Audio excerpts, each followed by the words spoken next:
वहां से शुरू करिए, देश का विभाजन नहीं होगा। हो गया। कश्मीर हम वापस ले लेंगे, नहीं ले पाए। 35A और 370 अस्थाई है, नहीं कर पाए।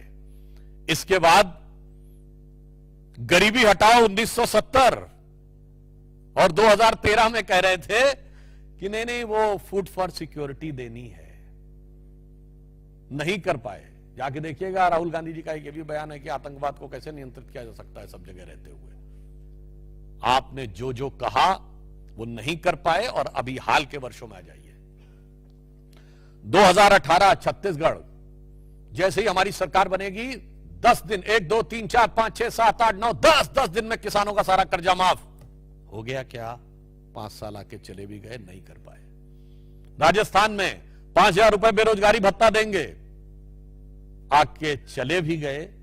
मतलब जब ईवीएम ने अच्छा काम किया था 2018 में आ गए थे, और 2023 में जब ईवीएम ने गड़बड़ काम कर दिया तो वो चले गए, बेचारे काम नहीं कर पाए। और अभी आप देख रहे हैं जो कर्नाटक में, तेलंगाना में, हिमाचल में जो हो रहा है, मुझे लगता है कि ऐसा कहकर कांग्रेस पार्टी अपना मजाक बना रही है। यदि वो प्रधानमंत्री श्री नरेंद्र मोदी जी के लिए ये कह रहे हैं तो इसके द्वारा वो अपना स्वयं का मजाक बना रहे हैं। क्योंकि हमारे यहां कहा गया है, किसी विराट व्यक्ति को कितना भी छोटा सिद्ध करने का प्रयास करो, उसके विराटता पर असर नहीं पड़ता है। जे बड़ेन को लघु कहें, नहीं रहीम घट जाए, और गिरधर मुरलीधर कहें, महिमा बदलत ना आए। ये अब्दुल रहीम खान खाना का दुआ है। मतलब वो जरा सेकुलर लोगों को याद रखना चाहिए कि उन्होंने भगवान कृष्ण के लिए कहा है कि बड़े लोगों को कितना छोटा करने का प्रयास करो, वो छोटे नहीं होते। जैसे उनको गिरधर कहो, इतना बड़ा पर्वत धारण करने वाला, या मुरलीधर कहो, बराबर रहता है। मुझे लगता है उसी प्रकार उनके भक्त जो मोदी जी हैं, वो भी बड़ी सहजता से बड़े बड़े कार्य कर रहे हैं। आप कितना छोटा करने का प्रयास करें, उससे किसी उनकी प्रतिष्ठा, गरिमा, लोकप्रियता पर कोई प्रभाव नहीं पड़ने वाला है। अब वैसे तो इतनी इतनी चीजें हैं कि अगर आप देखें तो आप ये देख सकते हैं, ये इन्होंने कर्नाटका के लिए कहा था, ये तेलंगाना के लिए कहा था। अब बोलते बोलते तो बहुत लंबी प्रेस कॉन्फ्रेंस हो जाएगी कि वो फिर तो ये कहना पड़ेगा ना कि वो दास्तां कहते कहते जमाना सोने लगेगा। ये हिमाचल में इन्होंने किया था, आप लोग इसको देख सकते हैं कि जो इन्होंने कहा वो कभी नहीं किया। अब मैं ये कहना चाहता हूं कि जो कुछ उन्होंने कहा वो सिर्फ एक जजमेंट की गलती नहीं है। उन्होंने कहा उनसे गलती हो गई और वही प्रॉमिस करिए जो करना चाहते हैं। तो मैं उनसे कहना चाहूंगा, मोदी जी के विरुद्ध आपके मन में आती हुई छटपटाहट और बौखलाहट के चक्कर में आपने जो किया, उसके लिए उनके लिए एक पंक्ति कहना चाहूंगा कि सही राह को छोड़कर जो मुड़े हैं, कभी पग न उनके शिखर पर पड़े हैं, और बिना पंख तोले उड़े जो गगन में, न संबंध उसके गगन से जुड़े हैं। कांग्रेस को यह याद रखना चाहिए। मगर मैं इससे ज्यादा गंभीर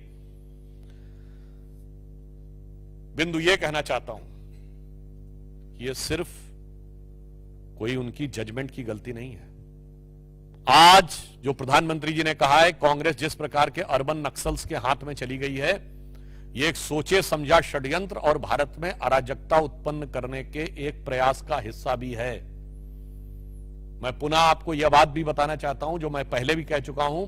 इन्होंने कहा था 8,500 खटाखट स्कीम देंगे, यानी 1 लाख रुपए हर परिवार की एक महिला को देंगे। भारत में कितने परिवार हैं? 140 करोड़ की जनसंख्या को 4.5% पर फैमिली है, उससे डिवाइड करिए, 31 के आसपास आता है। यानी लगभग 31 करोड़ परिवार हैं, और आप कह रहे हैं हर परिवार की हर महिला को 1 लाख देंगे। इसका मतलब 31 लाख करोड़ रुपया आप बांटने का प्रॉमिस कर रहे थे। और जाकर बजट में चेक कर लीजिए, पिछले बजट में भारत की जो रेवेन्यू रिसीप्ट है, यानी राजस्व आय है, वो 26,80,000 करोड़, यानी 27 लाख करोड़ भारत की कुल आमदनी नहीं है। और ये 31 लाख करोड़ बांटने का कैसा वादा किए थे? जैसे पॉन्जी स्कीम वाले लोग करते हैं। गरीब और अशिक्षित महिलाओं के हाथ में जाकर उन्होंने वो कागज थमा दिया था और कहा था इस पे अपना नाम लिख दो और 4 जून के बाद आकर ले जाना। और आपने लखनऊ से लेकर बेंगलुरु तक देखा था कि वो लोग कांग्रेस कार्यालय पहुंच गई थी। ये एक सोची समझी षड्यंत्रकारी मानसिकता का प्रभाव भी हो सकता है। ऐसा नहीं कि ये केवल गलतफहमी के कारण ये बोलने का प्रयास कर रहे हैं। इसमें जिस प्रकार की बातें कर रहे हैं, ये न सिर्फ ये दर्शाता है कि कांग्रेस को शासन चलाने की क्षमता अब जा चुकी है। अब जैसे मैं एक उदाहरण आपको बताना चाहता हूं, कर्नाटक सरकार ने कहा था milk subsidy will be increase from ₹5 to 7, नहीं कर पाए, उल्टा उन्होंने ₹3 बढ़ा दिया। मैंने हिमाचल का आपको उदाहरण दिया कि ₹3 बढ़ा दिए थे। इसलिए मैं यह सिर्फ कहना चाहता हूं कि जिस प्रकार के शब्दों का प्रयोग कांग्रेस ने किया है, वह उस असलियत को ढकने का एक प्रयास है जो उनके मुंह से अनायास निकल गई थी। और कांग्रेस के द्वारा अपने प्रॉमिसेस को न पूरा करने का इतना बड़ा पहाड़ है, जिसे एक ट्वीट या एक्स पर लिखे गए एक बयान की तिनके के द्वारा छुपाना संभव नहीं है। और मोदी जी ने, मैं अंत में सिर्फ 2 वाक्य कहता हूं। मोदी जी के नेतृत्व में भारतीय जनता पार्टी ने सबसे बड़ी आज समस्या जानते हैं क्या? जनता के बीच में जनता कहती नेता जो कहते हैं वो करते नहीं है। क्योंकि कांग्रेस के रिजीम में पॉलिटिक्स को क्राइसिस ऑफ क्रेडिबिलिटी, विश्वसनीयता के संकट का स्वरूप दे दिया था कांग्रेस ने।